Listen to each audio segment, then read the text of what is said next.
Good morning, folks. Today we're going to talk about Kamala Harris, Donald Trump, and the media. So let's talk about this here. What's been going on this week? Well, Kamala Harris, for the last 3 weeks, since she rose to the top of the ticket on the Democratic Party, has been traveling across this country, uniting people in a way that has not been seen in the last 9 years. Not since Obama, okay? And she has been out there with a candidate that she chose for vice president who did the very same thing in his own state of Minnesota, a state where he managed to pass many progressive bills with a one-seat majority. A man who is able to unite people around all of the things we have in common, as opposed to dividing people among the few things we don't. And while Donald Trump is accusing Kamala Harris of being missing in action, nothing could be further from the truth. That's a blatant lie. He's been missing in action. He has not made one trip to a swing state. Now, J.D. Vance has been trolling Kamala Harris, walking up with his zoot-suited monkeys to try to insult her and throw her off her game at every tarmac where she lands. That's a joke. But Donald Trump, his last trip was to Montana, not a swing state, and where he opened his rally with the theme from the Titanic. And this gave an opportunity to the Democrats with one Democratic lawmaker quipping that, well, I guess when your candidacy is headed for an iceberg, you might as well set it to music. And that's exactly where he is. He is unable to campaign without Joe Biden to hide behind. Donald Trump can't handle Kamala Harris. He can't handle unity, and he can't handle somebody who is taking the limelight away from him. And that's exactly what she's doing.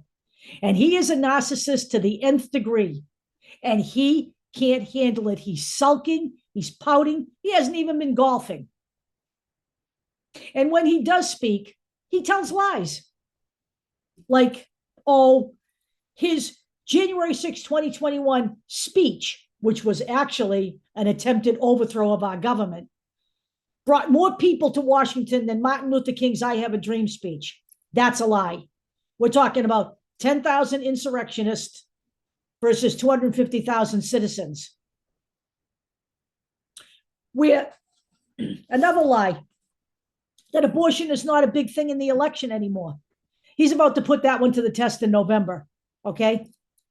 I promise you, he will lose on that one as well. Nobody died on January 6, 2021. Well, that's a funny one, because he has certainly, while he was on Twitter, invoked Ashley Babbitt, who did die on January 6th, as a patriot, as opposed to a insurrectionist. By the way, 5 people died on January 6, 2021. That's an actual fact. I only saw one media outlet actually push back on any of this, and that was AP. And now we have even worse news for Donnie Boy. So everybody remembers, of course, Joe Rogan, the genius who is the major influencer for the right.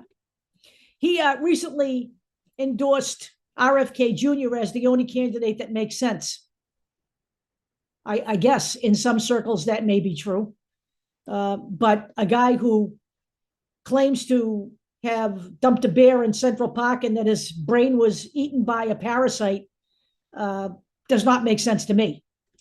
And Nicholas Fuentes, who dined with Donald Trump, a anti-Semitic right-wing white supremacist, has forsaken Donald Trump.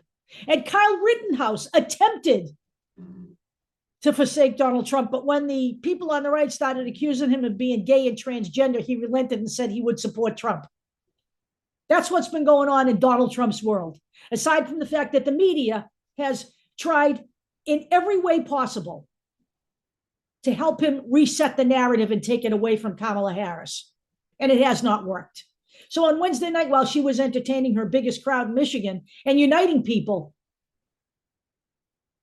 They chose to air not that, but Donald Trump's rambling, meandering pity fest from Mar-a-Lago. And then Ari Melba decided to do a sit down with Stephen Miller, one of the major architects of the coup, as if he's some kind of legitimate political figure. Right? We have the New York Times, who recently stated he was unfit for office, but the New York Times certainly didn't say he should step down.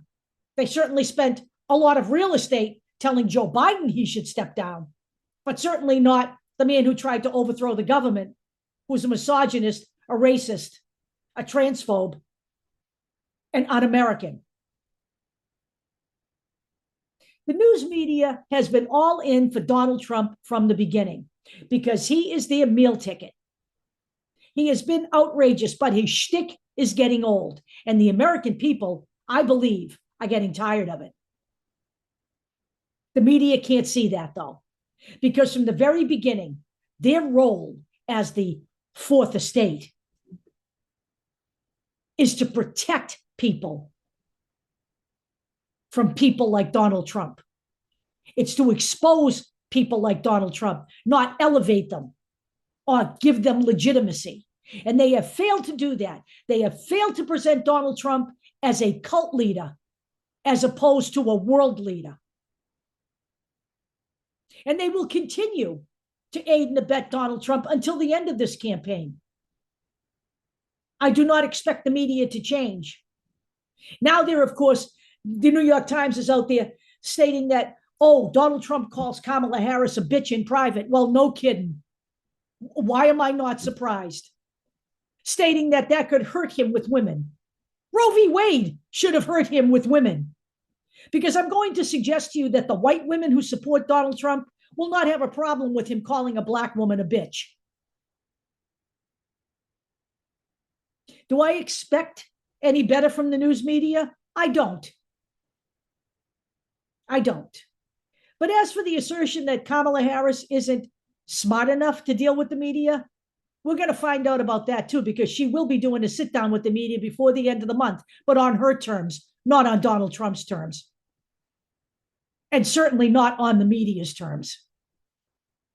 And I expect her to rise above all the noise. I'll talk to you all later.